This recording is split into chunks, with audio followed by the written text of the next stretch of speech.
Paramatmane Namaha. Let us have a discussion on Bhagavad Gita, chapter 4, Jnana Yoga. Whenever righteousness declines and unrighteousness prevails, I myself manifest. Salutations to the divine incarnate, a manifestation of the Supreme Lord Krishna of holy fame, who comes down as glorious incarnations for the welfare of all creatures. The cosmos or the universe is full of polarities. We find everywhere pairs of opposites, good and bad, right and wrong, beautiful and ugly, rich and poor, high and low, man and woman, oppressor and oppressed, north and south, west and east, hard and soft, and so on and so on. As long as neither of them is more or less than what is ought to be, there is no problem. But if they exceed their limits, they cause an ecological imbalance, emotional imbalance, intellectual imbalance, and even a physical imbalance. You can never find absolute good or absolute bad anywhere. We find them both in balance. When it's lopsided to the elimination of the other, especially when the bad is trying to swallow the good, there is need for the divinity to interfere and restore the balance, as a doctor to the patient and a master to the student. As in when the evil is on the ascent and righteousness is on the decline, we find God incarnating to restore balance. Our mythology depicts the incarnating God in the 10 avatars, starting from the fish to Kalki. Each of the avatars is a role model for the balancing efforts. By whatever way men worship me, even so do I accept them. For in all ways, my dear Varta, men walk in my path. The supreme truth to be sought after is described by the enlightened ones as a non-dual consciousness. It is variously called as Brahma by the Vedantis, as Paramatma by the brutalities of Hiranyagarbha, and as the Bhagavan by the Bhaktas. Ekam Sat Vipra Bahudha Vadanti. That means truth is one, but the wise men call it in many ways.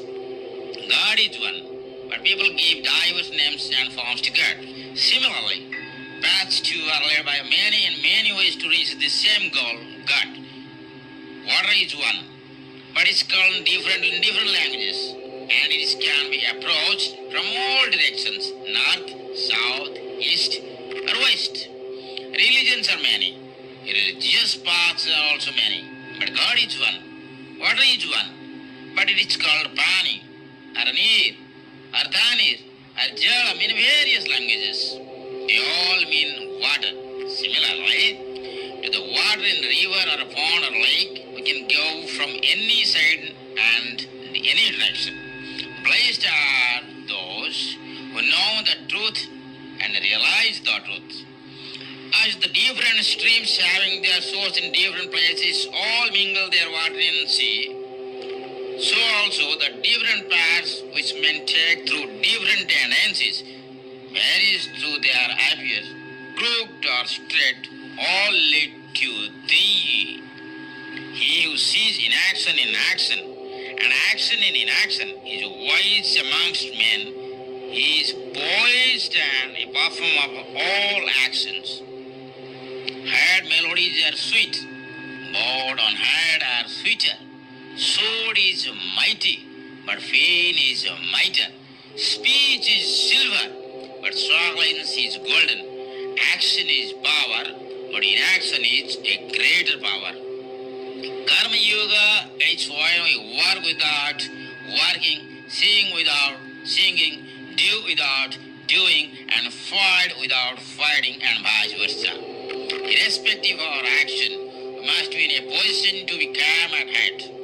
Let there be no tension at any time. To be sober within is yoga. The fighting Arjuna has the quiet Arjuna at heart, and the quietly sitting Arjuna is fighting with the enemies at heart. The dancing Nataraj Shiva has the meditating Shiva in him, and the silent sitting Shiva is running the cosmic administration from within. Let's work without working, and let's be at rest and peacefully quiet while being engaged in activity. And let our silence also be a dynamic activity within and without. There are others who sacrifice through gifts, others again who sacrifice through fairness, and still others who sacrifice through yoga, while there are others, aspirants of austere vows, who sacrifice through knowledge from scriptural studies. The worshipful Lord, who is the recipient of yajnas, is never so satisfied with the offerings made in fire as with the food offered to him through the mouth of holy men. We are never idle. We cannot be idle. We can afford to be idle. Physical idleness is laziness. Emotional idleness is inertia. And intellectual idleness is indolence. Any idleness is disastrous not only to the progress but to the existence itself. Therefore, we are all engaged in the acquisition of wealth. When we are active physically, we acquire the wealth of health. When our emotions are active in the righteousness lines, we acquire the wealth of art, kindness, and nobility.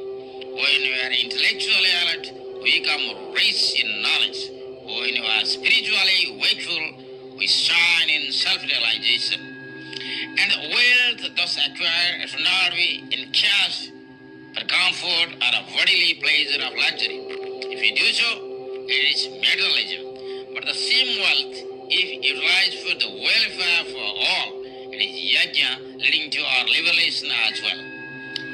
Jnana yajna, it is when we use our intellectual wealth for enlightening ourselves and others. No wealth is to be used for the selfish purpose. Every type of wealth is to be kept at the disposal of all. Yoga, tapa, and yaga are indeed wealth.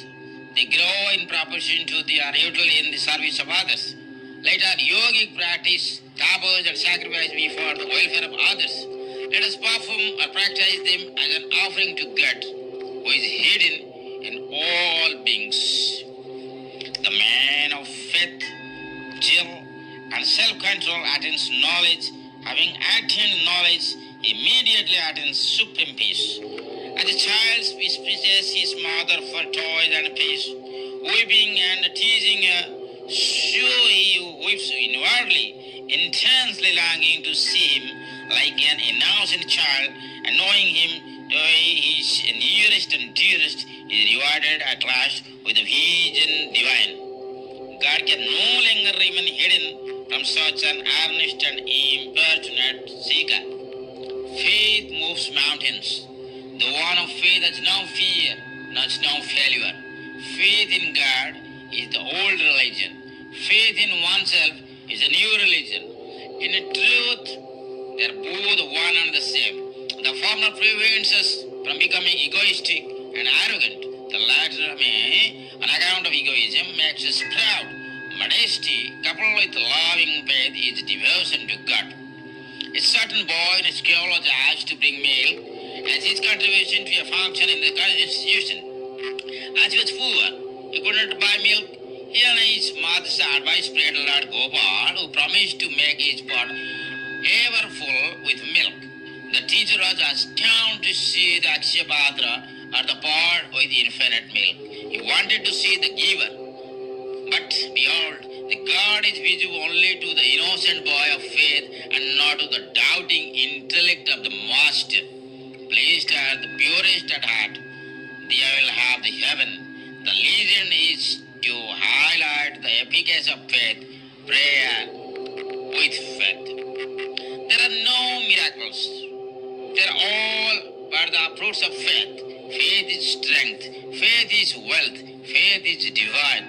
Faith makes miracles. Intellect is like not doubt and disbelief. Innocence is sure to believe and shine in purity. Faith has no fear. Love is the flower of faith. faith is the fruit of love, pure and unselfish. It is possible that the masters may have less faith in what they preach, and the disciples have more faith in what they listen to from the masters. Some men shed streams of tears because sons are not born to them. Others eat away their hearts in sorrow because they cannot get riches. But how many are there who sorrow and weep for not having seen the Lord? Very few indeed. Verily, he who seeks the Lord, who weeps for him, attains him. How